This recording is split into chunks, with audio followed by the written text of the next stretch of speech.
Selamat malam.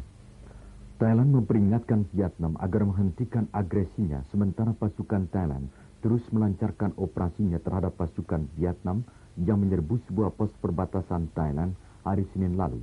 Laporan terakhir dari medan pertempuran menyebutkan 3 tentara Thailand tewas, 26 luka-luka dan 19 lainnya hilang sejak berlangsungnya pertempuran di sebuah bukit 2000 meter di wilayah Thailand. Sementara itu, juru bicara Kementerian Luar Negeri Thailand mengatakan mereka telah mengirimkan nota protes ke Perserikatan Bangsa-Bangsa.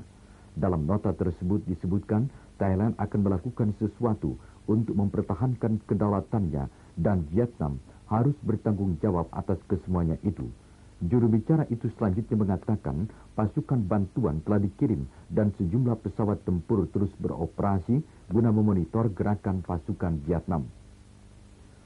Malaysia mulai memonitor kapal-kapal bersenjata nuklir yang melewati Selat Malaka, demikian dikatakan seorang pejabat tinggi Malaysia.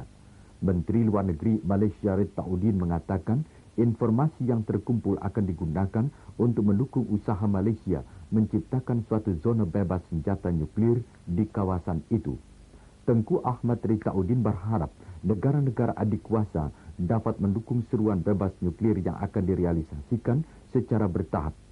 Usul tersebut merupakan bagian dari sebuah seruan ASEAN tahun 71 bagi satu zona damai, bebas dan netral di Asia Tenggara, dan para pejabat senior ASEAN akan bertemu Januari tahun depan guna membahas usul itu. Presiden Amerika Serikat Ronald Reagan mengatakan Amerika Serikat terus mendukung usaha penyatuan semenanjung Korea dan merasa senang atas beberapa sikap yang dikemukakan kedua pihak baru-baru ini. Reagan mengatakan hal itu pada suatu konferensi pers di Los Angeles.